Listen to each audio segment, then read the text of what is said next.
자, 저는 뭐 연휴 기간에 제대로 쉬지도 못했지만은 많은 분들이 연휴 때 이렇게 야외로 놀러를 가고 지방으로 떠나고 또 많은 분들은 해외로도 나갔습니다.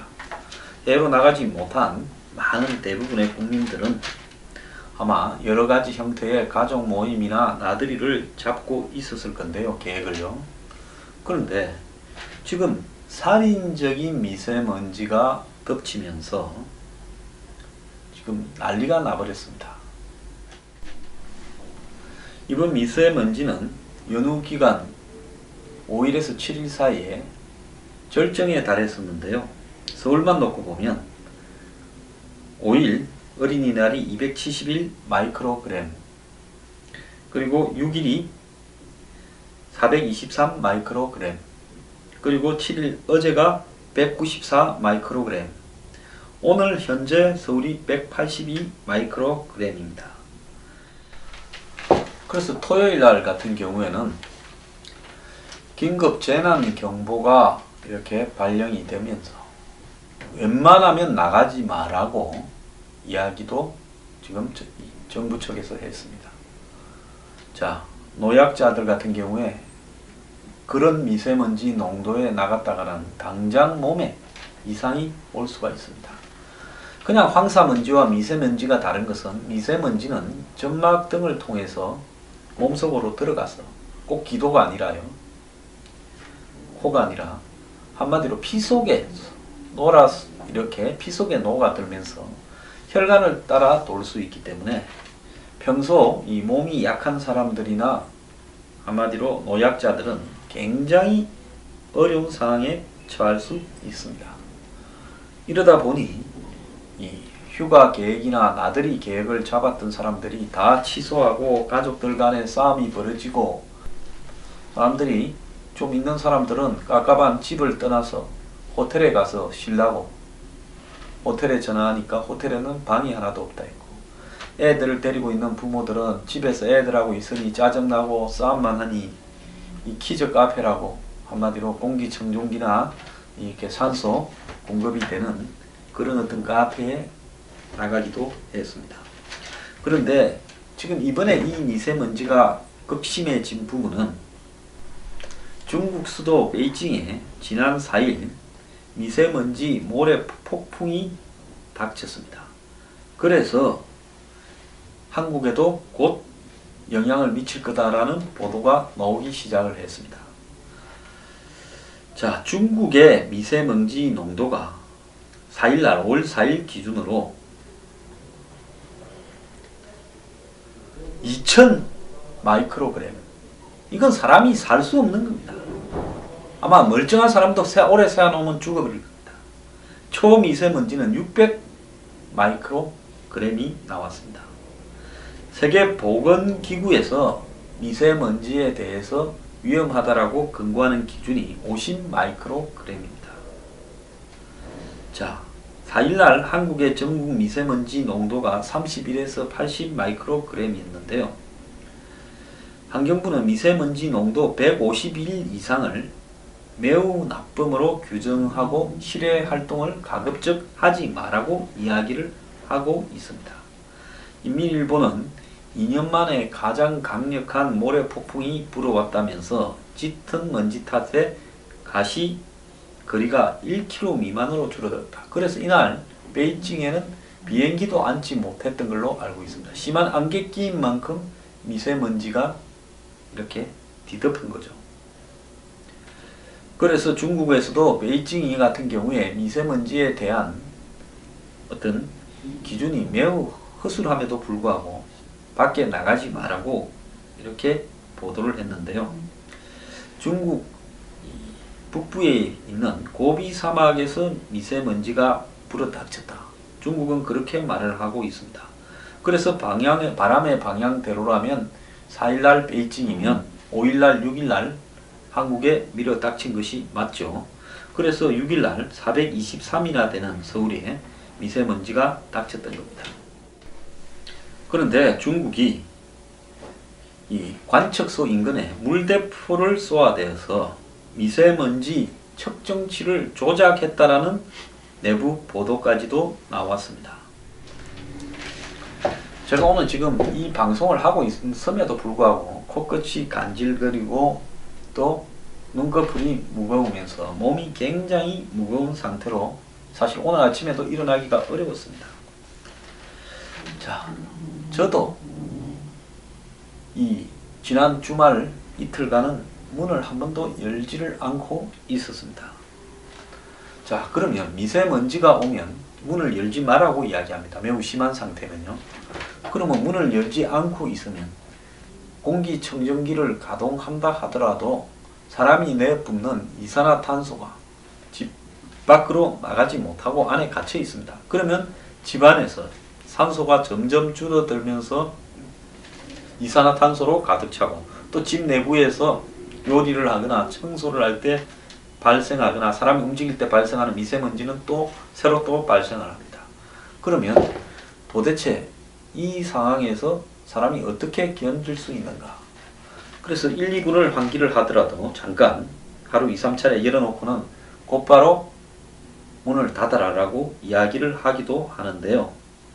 마스크를 써라, 뭐 집안에 미세먼지를 빨아들이는 식물을 둬라, 공기청정기를 어떻게 해라, 수많은 이야기도 하고 있습니다.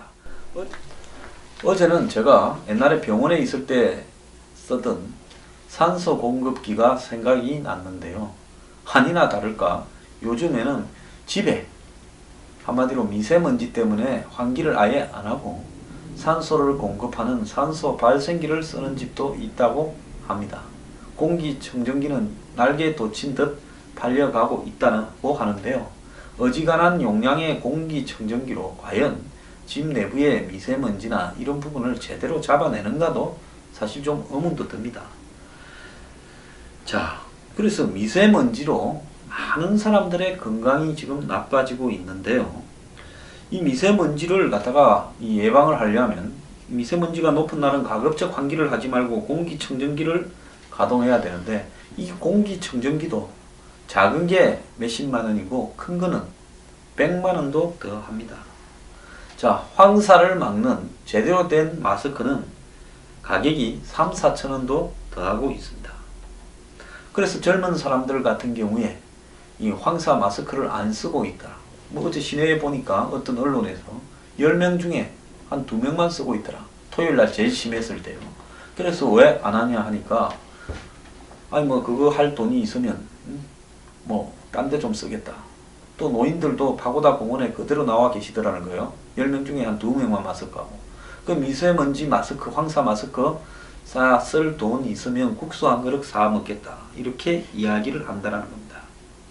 그래서 미세먼지 농도가 지난 주말처럼 높다면 사실상 밖에 활동을 하지 말아야 되는데 먹고 살아야 되는 사람들이 어떻게 밖에 활동을 하지 않을 수 있습니까?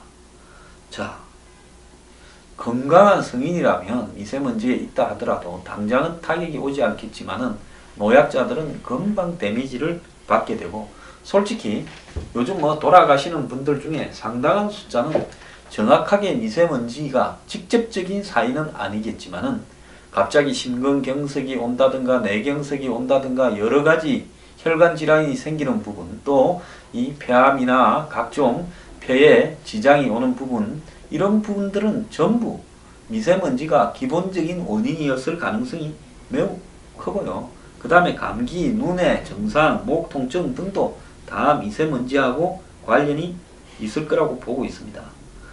자, 이런데 모든 국민들이 집안에 성능이 뛰어난 공기청정기와 산소 발생기를 두고 살면 그나마 예방이 좀 되겠지만은 그렇게 미세먼지 막으려면 돈이 드는데 돈이 없는 사람들이 그걸 어떻게 할 수 있겠습니까? 또 없는 사람들은 미세먼지가 아무리 심해도 휴일날조차도 일하러 나가야 됩니다. 알바나 비정규직, 파견근로 뭐 이런 사람들이 휴일이라고 나는 쉰다. 이게 가능합니까?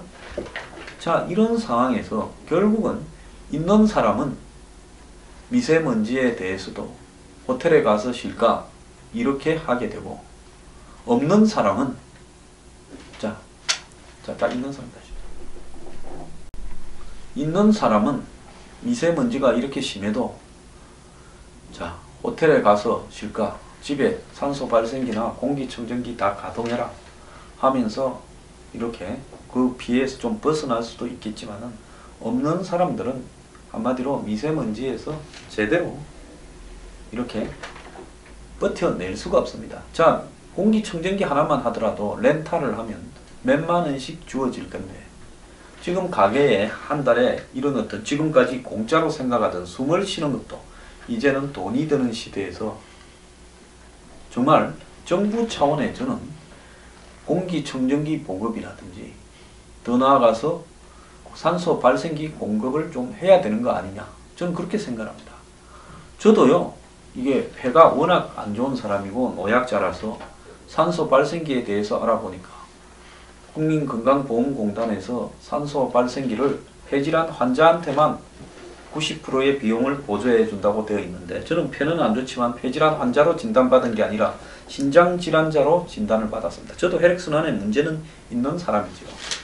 자, 저는 앞으로 계속 이런 식의 미세먼지를 방치하려고 한다면, 중국에 한마디도 못한다면 지금 중국의 미세먼지에 대한 영향력이 최소 70, 최대 8, 90까지가 중국의 영향력이라는 것이 이미 나와 있습니다.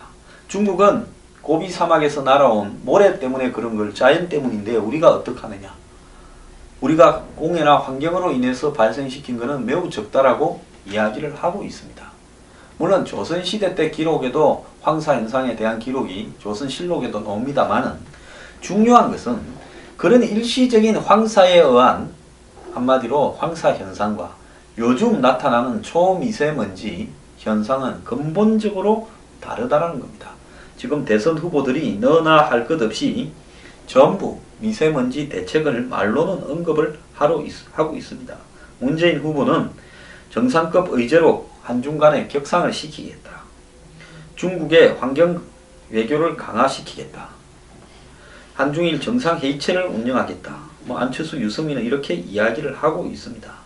그런데 여기서 중요한 것은 중국 탓이다라는 부분을 입증을 하려고 한다면 중국이 미세먼지의 배출원이다라는 부분에 대한 명백한 과학적인 연구 자료가 바탕이 되어야 된다는 겁니다. 사드에 관해서도 저렇게 생트집을 잡고 있는데 저 중국 떼놈들이 순순히 우리가 미세먼지를 환경오염 기준을 제대로 관리하지 못하고 한국으로 날려보내서 미안하다, 책임 인정할게, 앞으로 미세먼지가 적게 날아가도록 하겠다. 그걸 하겠습니까? 아니, 지금 제가 제일 돌아온 사람들이 누군가 하면요, 중국이 사막화 되어가고 있다면서 중국의 고비 사막에 나무 심기 운동을 하는 사람들입니다. 아니, 중국이 돈이 없습니까? 뭐가 없습니까? 중국이 아프리카 국가입니까? 중국 보고 알아서 하라고 하세요. 몇몇 단체 계신 분들 중국 고비 사막에 나무 심으러 간다. 그 사막에 나무를 심어봤자 지금 황사와 전통적인 황사와 이번 미세먼지는 근본적으로 다르다는 거고요. 그 다음에 더 중요한 것은 환경을 파괴하면서 사막화 현상을 점점 연장시키고 있는 것이 중국 정부인데 정부의 정책이 바뀌지 않는데 우리가 거기 가서 나무 몇 그루 심어 본들 뭐 하겠냐라는 겁니다.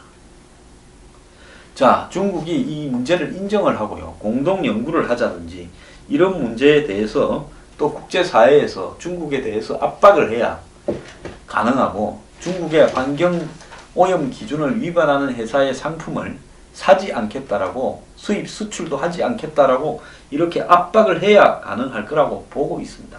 그럼에도 불구하고 우리나라 정부가 한 것은 고도내 때문이니 디젤차, 경유차에 대한 문제 때문이니 화력발전소에 대한 문제 때문이니 이런 식의 이야기만을 하고 있는데요.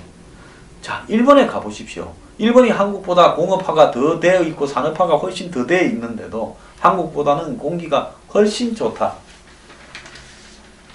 자, 그게 뭘 의미하는 거겠습니까? 저는 대선 후보들이 중국과 무슨 의제로 회담을 하겠다 어쩐다 하지만은 그 전제에 미세먼지에 대한 명확한 한마디로 꼼짝 못하는 과학적 조사가 있어야 되고 그러려면 일본하고 미국 등등 주변 나라들을 설득을 해야 됩니다. 그래서 미국은 유엔에서 미세먼지 문제를 의제로 좀 해주라. 일본은 적어도 결국 피해를 보니까 우리하고 같이 대응해서 연구조사해서 중국을 압박을 하자. 일본의 과학기술은 매우 뛰어나고 일본이 미세먼지에 대해서 대응하는 예보 수준이나 이 기술은 관측 기능은 한국보다 훨씬 뛰어납니다. 한국은 미세먼지로 공기청정기나 팔아먹으려고 하지 국가적 차원에서 미세먼지에 대한 연구조사는 매우 지금 낮은 수준에 있습니다. 자, 이렇다면 주변국들을 설득을 해서 중국도 끌어들이도록 이 조사에 들어오도록 해서 도대체 미세먼지의 원인이 황사 때문인지 각 나라의 환경오염 배출에 대한 문제 때문인지 중국에서 오는 환경오염 물질 때문인지를 명확하게 정리해서 이 부분을 중국으로 하여금 방향 전환을 하게 해야 된다는 겁니다.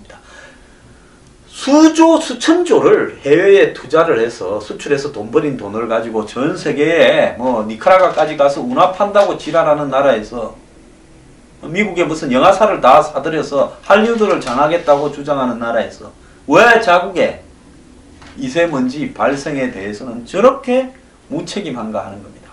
제가 한 번씩 이런 생각이 들어요.